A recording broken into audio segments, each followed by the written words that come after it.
তারপরে রিসা হচ্ছে ওর শাশুড়িকে সালাম করে নিচ্ছিল, অনেক ইমোশনাল হয়ে গেছিলো। ও আমার ফ্যামিলির সবাই, ও ফ্যামিলির সবাই, মানে ও শ্বশুর বাড়ির ফ্যামিলির সবাই। তারপরে এখন হচ্ছে আফ্রিদির কবুল বলার পালা।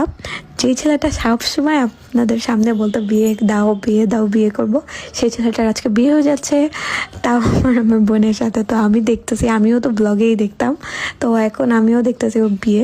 আর যেহেতু কাবিন ছিল তাই একদমই ঘরোয়া অনুষ্ঠান। কাবিন তো ঘরোয়াভাবেই হয়, অনুষ্ঠান বড় হলে তাও জাঁকজমকভাবে হয়, আর কাবিন তো একদম আলাদাভাবেই হয়। তো আপনাদের অনেক কোয়েশ্চেন ছিল পালিয়ে করছে বা কাউকে না জানিয়ে করেছে। না জানিয়ে করার রিজনটা হচ্ছে বিয়ের জিনিসটা কিন্তু কাউকে বলা উচিত না, চোখ লাগে। আর কাবিন তো সিম্পল হয়, অবশ্যই পর অনুষ্ঠান হবে, আপনাদেরকে বলা হবে। এদের সবাই আফ্রিদি সালাম দেখে অনেক হাসছে, মানে আমি জানি না কেন। এখন হচ্ছে বিয়ের পর আফ্রিদি ফার্স্ট টাইম